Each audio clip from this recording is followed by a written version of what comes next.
Alam mo ba kung ano talaga ang sinasabi ng Biblia tungkol sa pera? Marami tayong naririnig tungkol dito mula sa mga pastor, guro at kahit sa social media.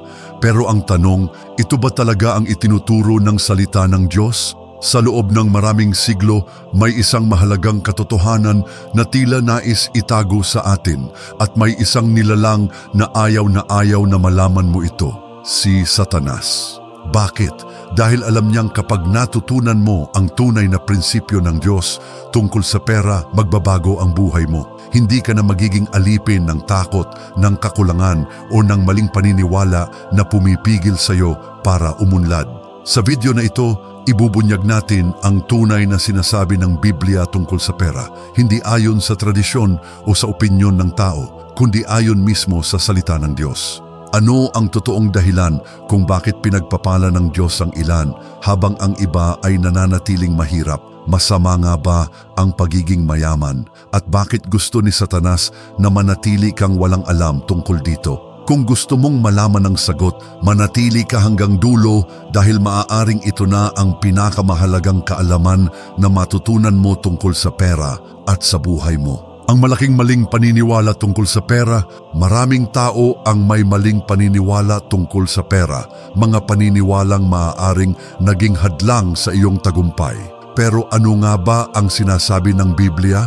Ngayon, titingnan natin ang dalawang pinakakaraniwang maling paniniwala tungkol sa pera at ang tunay na paliwanag ayon sa salita ng Diyos. Una, ang pera ay ugat ng kasamaan. Maraming beses na nating narinig ito, ang pera ay ugat ng lahat ng kasamaan. Pero alam mo ba na hindi ito ang totoong sinasabi ng Biblia? Sa unang Timoteo 6:10, malinaw na sinasabi, sapagkat ang pag-ibig sa salapi ay ugat ng lahat ng kasamaan. Pansinin ang malaking pagkakaiba. Hindi ang pera mismo ang masama, kundi ang labis na pagmamahal dito. Ibig sabihin, hindi mali ang magkaroon ng pera. Ang mali ay kung ginagawa natin itong Diyos sa ating buhay, kung inuuna natin ito kaysa sa Diyos, kung handa tayong gumawa ng masama para lang yumaman, o kung dito natin inilalagay ang ating tiwala imbes na sa Panginoon. Maraming mayayamang tao ang ginagamit ang kanilang kayamanan upang makatulong sa iba, ngunit may ilan ding nagpapayaman sa hindi tamang paraan. Ang pera ay isang kasangkapan lamang. Pwede itong gamitin para sa kabutihan o sa kasamaan, depende sa kung sino ang humahawak nito. Pangalawa, ang pagiging mayaman ay mali o kasalanan. Isa pang maling paniniwala ang ideya na masama ang pagiging mayaman, na para bang mas banal ang isang tao kapag mahirap siya. Pero totoo ba ito? Sa Biblia, maraming tapat na lingkod ng Diyos ang pinagpala ng napakalaking kayamanan. Isa na rito si Abraham na tinawag ng Diyos at pinagpala ng labis. Sinasabi sa Henesis 13:2, si Abraham ay napakayaman sa hayop, pilak at ginto. Si Solomon naman, ang pinakamatalinong hari ng Israel, ay pinagkalooban ng Diyos hindi lang ng karunungan kundi pati ng yaman. Sa 2 Kronika 9:22, sinasabi na si Haring Solomon ay humigit sa lahat ng hari sa mundo sa kayamanan at karunungan. Si Job, kahit dumaan sa matinding pagsubok, ay pinagpala rin ng Diyos ng higit pa kaysa dati. Sa Job 42:10, sinasabi na ginawang doble ng Panginoon ang lahat ng tinatangkilik ni Job. Ibig sabihin, hindi mali ang maging mayaman, basta't ito ay ginagamit sa tamang paraan para sa ikabubuti ng sarili, ng pamilya at ng ibang tao. Ang problema ay kung nagiging sakim ang isang tao at nakakalimot sa Diyos dahil sa kanyang kayamanan. Kaya ngayon, ano ang natutunan natin? Hindi ang pera ang problema, kundi ang maling pananaw natin tungkol dito. Hindi kasalanan ang pagiging mayaman, kundi ang pagiging sakim at mapagmataas dahil sa yaman. Kaya ang tanong, paano natin dapat gamitin ang pera ayon sa kalooban ng Diyos? Sa susunod na bahagi, pag-uusapan natin ang tunay na layunin ng yaman ayon sa Biblia. Ano ang tunay na turo ng Biblia tungkol sa pera? Ngayon na naitama na natin ang mga maling paniniwala tungkol sa pera, pag-usapan naman natin ang tunay na sinasabi ng Biblia tungkol dito. Ano nga ba ang tamang pananaw ng isang Kristiyano pagdating sa pera at yaman? Narito ang 3 mahahalagang prinsipyo mula sa salita ng Diyos. Una, ang pera ay isang kasangkapan, hindi isang Diyos. Sa Mateo 6:22, sinabi ni Jesus, "Walang taong makapaglilingkod sa 2 Panginoon. Hindi ninyo maaring paglingkuran ng sabay ang Diyos at ang kayamanan." Dito, malinaw ang sinasabi ng Panginoon, ang pera ay hindi dapat gawing sentro ng ating buhay. Maari itong maging isang kapakipakinabang na kasangkapan upang mapabuti ang ating buhay at makatulong sa iba, ngunit hindi ito dapat maging dahilan ng ating pagkakawatak-watak sa pananampalataya. Ang problema ay hindi ang pagkakaroon ng pera, kundi ang pagiging alipin nito. Kapag ang yaman na ang nagdidikta sa ating mga desisyon, kapag inuuna natin ang pera kaysa sa Diyos, o kapag nagiging sakim tayo, doon nagkakaroon ng problema. Kaya, ano ang tamang pananaw? Gamitin ang pera bilang isang kasangkapan para sa ikabubuti ng ating buhay, ng ating pamilya at ng ating kapwa. Huwag itong gawing layunin ng buhay, kundi isang biyayang dapat gamitin ng may karunungan. Pangalawa, responsibilidad ng tao na magtrabaho at mag-ipon. Maraming tao ang naghahangad ng kayamanan, pero ayaw maghirap para makamit ito. Ngunit ayon sa Biblia, ang tamang yaman ay dumarating sa pamamagitan ng sipag, tiyaga at pagsunod sa mga tamang prinsipyo. Sa Kawikaan 13:11 sinasabi, ang kayamanang nakuha sa daya ay madaling mawawala, ngunit ang kayamanang pinaghirapan ay unti-unting dadami. Dito binibigyang diin ng Diyos ang halaga ng tamang pagsisikap. Ang yaman na nakuha sa pandaraya, sugal o anumang madali ang paraan ay madalas na mabilis ding mawala. Ngunit ang perang kinita ng marangal at sa tamang paraan ay nagiging matibay at pangmatagalan. Hindi rin kalooban ng Diyos na tayo ay maging tamad. Sa 2 Tesalonica 3:10, malinaw ang sinabi ni Pablo, ang sinumang ayaw magtrabaho ay hindi dapat kumain. Ibig sabihin, responsibilidad natin bilang mga mananampalataya na magsikap, maghanap buhay at magplano para sa ating kinabukasan. Kasama sa tamang pangangalaga ng pera ang pagiging matalino sa paghawak nito. Hindi basta-basta gumagastos, kundi nag-iipon at ginagamit ito sa makabuluhang paraan. Ang Diyos ay nagbibigay ng mga paraan upang tayo ay umunlad, ngunit nasa atin ang desisyon kung gagamitin natin ito ng tama o hindi. Pangatlo, ang pagtulong sa kapwa ay isang utos. Minsan iniisip ng ilan na ang kayamanan ay para lang sa sariling kapakinabangan. Ngunit ayon sa Biblia, ang tunay na pagpapala ay lumalago kapag ito ay ibinabahagi sa iba. Sa Lucas 6:38, sinabi ni Jesus, magbigay kayo at bibigyan kayo, mapupuno at aapaw ang takal na ibibigay sa inyo. Ipinapakita dito na ang pagbibigay ay isang mahalagang prinsipyo ng Diyos. Kapag tayo ay mapagbigay sa ating pamilya, sa nangangailangan at sa gawain ng Panginoon, hindi lang tayo pinagpapala ng material na bagay kundi ng kasiyahan, kapayapaan at kasiguruhan sa ating buhay. Makikita natin ito sa maraming kwento sa Biblia. Ang balo sa Sarepta na nagbigay ng huling pagkain niya kay Propetang Elias ay hindi nawala ng pagkain sa panahon ng taggutom, 1 Hari 17, 8-16.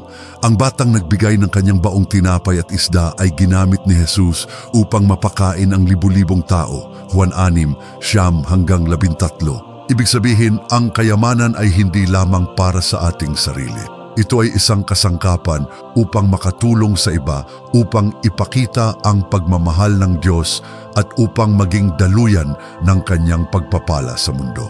Kaya ngayon, ano ang natutunan natin? Ang pera ay hindi masama. Ito ay isang kasangkapan na dapat gamitin ng tama. Responsibilidad nating magtrabaho at mag-ipon ng marangal.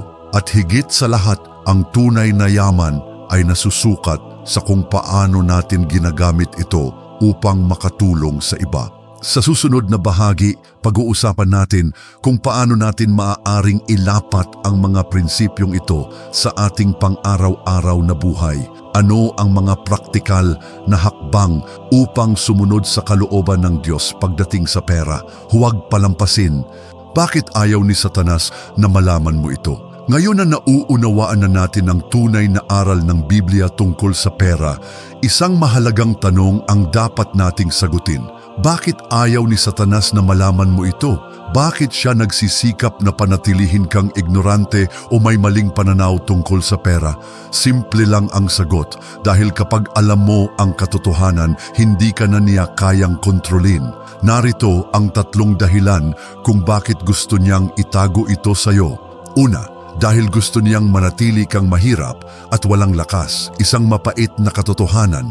Sa mundong ito, ang kakulangan sa pera ay nagdudulot ng maraming problema. Kung wala kang sapat na pananalapi, mahihirapan kang tugunan ang iyong pangangailangan. Hindi mo matutulungan ang pamilya mo at lalong mahirap sumuporta sa gawain ng Diyos. Sa Deuteronomio 8:18 sinasabi, alalahanin ninyo ang Panginoon ninyong Diyos sapagkat Siya ang nagbibigay sa inyo ng kakayahang yumaman upang matupad niya ang kanyang tipan. Ibig sabihin, ang Diyos mismo ang nagbibigay sa atin ng kakayahan upang umunlad. Ngunit kung mananatili tayong mahirap dahil sa maling pananaw o maling sistema ng mundo, magiging mahina tayo at mas madaling biktimahin ng kasamaan. Kapag ikaw ay gipit, madali kang maakit sa masamang paraan ng pagkuha ng pera, pandaraya, sugal, pagnanakaw, o anumang hindi makatarungang paraan ng pagyaman. At ito mismo ang gusto ni Satanas. Gusto niyang manatili kang nag-aalala sa araw-araw, abala sa pagkayod, at walang oras upang lumago sa pananampalataya. Ngunit hindi ito ang plano ng Diyos para sa iyo. Gusto niyang ikaw ay maging masagana, hindi para sa luho, kundi upang magamit mo ito sa tamang paraan at makatulong sa iba. Pangalawa, dahil gusto niyang matakot ka sa pera at maging kontento sa kahirapan, isa sa pinakamalaking kasinungalingan ni Satanas ay ang paniniwalang ang pag-unlad ay isang kasalanan. Maraming tao ang natatakot yumaman dahil iniisip nilang ito ay maglalayo sa kanila sa Diyos. Ngunit kung totoo ito, bakit maraming matutuwid na tao sa Biblia ang pinagpala ng Diyos ng kayamanan? Si Abraham halimbawa ay nagkaroon ng napakaraming ari-arian at hayop. Si Solomon sa kanyang karunungan ay nagtamasa ng walang katumbas na yaman. Si Job matapos ang kanyang pagsubok ay ibinalik sa kanya ng Diyos ang higit pang kayamanan kaysa dati. Ang problema ay hindi ang pera mismo kundi ang maling pagtingin dito. Sa Kawikaan 10:22 sinasabi, ang pagpapala ng Panginoon ang nagpapayaman at hindi ito idinaragdag ng anumang kalungkutan. Ngunit si Satanas ay tuso. Gagamit siya ng relihiyon, kultura at maling paniniwala upang ikondisyon ang isipan ng mga tao na ang pagiging mahirap ay mas mabuti, mas banal at mas kanais-nais sa Diyos. Ngunit saan sa Biblia sinabi na gusto ng Diyos na maghirap ka?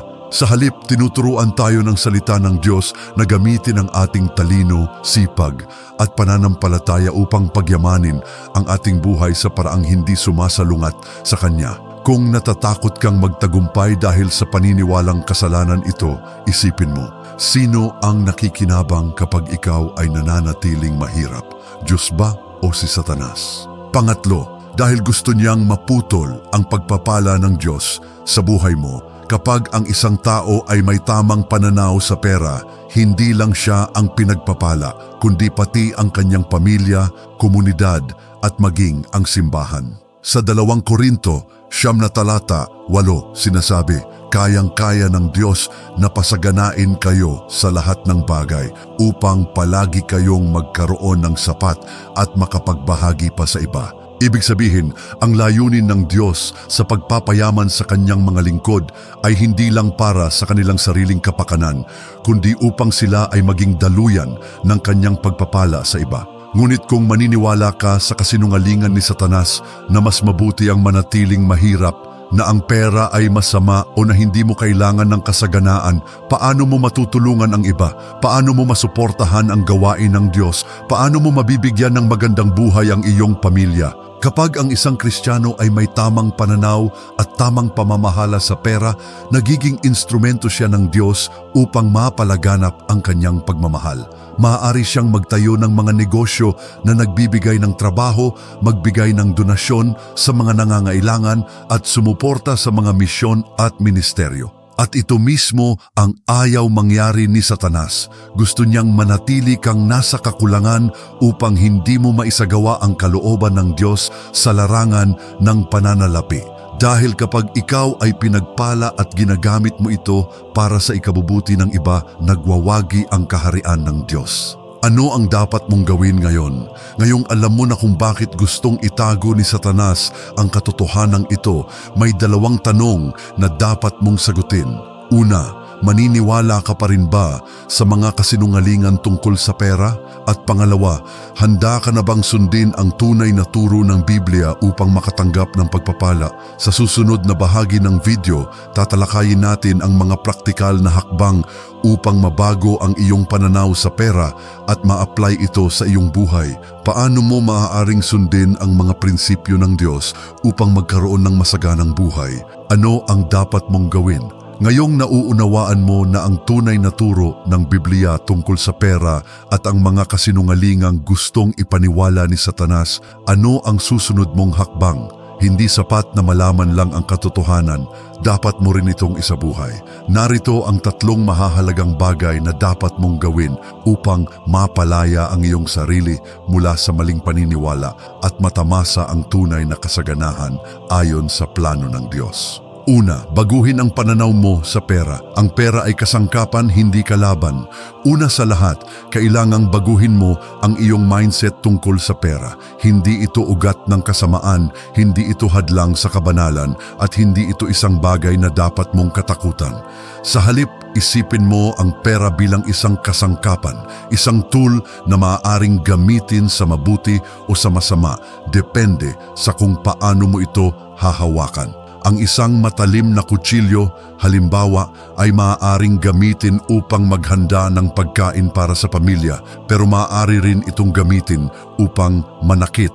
Ang pera ay ganoon din, nasa iyo kung paano mo ito gagamitin. Sa Mateo 6:33 sinabi ni Jesus, unahin ninyo ang kaharian ng Diyos at ang kanyang katuwiran at ang lahat ng ito ay idaragdag sa inyo. Ibig sabihin, hindi pera ang dapat maging sentro ng buhay mo, kundi ang Diyos. Ngunit kung tama ang iyong puso at inuuna mo siya, ibibigay niya ang lahat ng iyong pangangailangan, kabilang na ang pananalapi. Kaya ngayon, tanungin mo ang iyong sarili, ano ang paniniwala ko sa pera at paano ko ito mababago upang umayon sa salita ng Diyos? Pangalawa, matutong gumamit ng pera. Ayon sa gabay ng Biblia, magtrabaho, mag-ipon at magbigay. Ngayon na malinaw na hindi masama ang pera, dapat mong pag-aralan kung paano ito gamitin ng tama. Ang Biblia ay nagbibigay ng 3 pangunahing prinsipyo pagdating sa pananalapi, magtrabaho ng may katapatan at sipag. Sa 2 Tesalonica 3:10 sinasabi, ang ayaw magtrabaho ay huwag pakainin. Malinaw na nais ng Diyos na tayo ay maging masipag at huwag umasa lamang sa iba. Ang tapat na pagtatrabaho ay daan upang tayo ay magkaroon ng masaganang buhay, mag-ipon at mamahala ng pera ng matalino. Sa Kawikaan 21:20 sinasabi, ang matalino ay nag-iipon ng kayamanan at pagkain, ngunit inuubos ng mangmang ang kanyang tinatangkilik. Ang tamang paghawak ng pera ay hindi lamang tungkol sa kita, kundi pati sa tamang paggastos at pag-iimpok. Magbigay ng bukal sa puso. Sa Lucas 6:8 sinasabi, magbigay kayo at kayo'y bibigyan, sapagkat ang panukat na ginagamit ninyo sa iba ay siya ring gagamitin sa inyo. Hindi tayo binibigyan ng Diyos para lang sa ating sarili, kundi upang maging daluyan ng kanyang pagpapala sa iba. Kung matutunan mo ang 3 prinsipyong ito, pagsisikap, tamang pamamahala at pagbibigay, sigurado kang magkakaroon ng mas matibay at masaganang buhay ayon sa disenyo ng Diyos. Pangatlo, huwag matakot sa pag-unlad basta't nasa tamang paraan. Sa huli, kailangan mong tanggalin ang takot at pag-aalinlangan sa pag-unlad. Ang Diyos mismo ang may nais na ikaw ay umunlad at maging pagpapala sa iba. Sa Jeremias 29:11 sinabi niya, sapagkat alam ko ang mga plano ko para sa inyo, mga planong hindi ninyo ikasasama, kundi ikabubuti ninyo upang bigyan kayo ng pag-asa at magandang kinabukasan. Ang tunay na kasaganahan ay hindi lamang tungkol sa dami ng pera. Ito ay tungkol sa tamang relasyon mo sa Diyos, tamang pamamahala ng iyong buhay at tamang paggamit ng mga biyayang ibinibigay niya sa iyo. Kaya huwag mong hayaan ang takot, maling paniniwala o panlilinlang ni Satanas na pigilan ka sa pag-unlad. Hanggat ginagawa mo ito sa tamang paraan, sa pamamagitan ng sipag, pananampalataya at pagiging tapat sa Diyos, ikaw ay pagpapalain at magiging pagpapala sa iba. Ano ang susunod mong hakbang? Ngayong alam mo na ang mga prinsipyo ng Diyos tungkol sa pera, oras na para kumilos. Ano ang pwede mong simulan ngayon upang baguhin ang iyong pananaw at paraan ng paghawak ng pera? Repasuhin ang iyong paniniwala. Mayroon ka bang maling paniniwala tungkol sa pera na kailangang baguhin? Pag-aralan ang tamang pamamahala ng pananalapi. Paano mo mas mapapabuti ang iyong pagtatrabaho, pag-iimpok at pagbibigay? Simula ng pagbabago ngayon, maliit man o malaki, anumang hakbang patungo sa tamang paghawak ng pera ay isang hakbang patungo sa kasaganahan. Tandaan, nais ng Diyos na ikaw ay pagpalain. Nasa iyo ang desisyon, mananatili ka ba sa maling paniniwala o sisimulan mo na ang buhay na masagana at makabuluhan ayon sa kanyang plano? Kung gusto mong matuto pa tungkol sa tamang prinsipyo ng Biblia sa pera, huwag kalimutang mag-subscribe sa ating channel at i-click ang notification bell para sa mas marami pang ganitong usapan. Maraming salamat at pagpalain ka ng Diyos.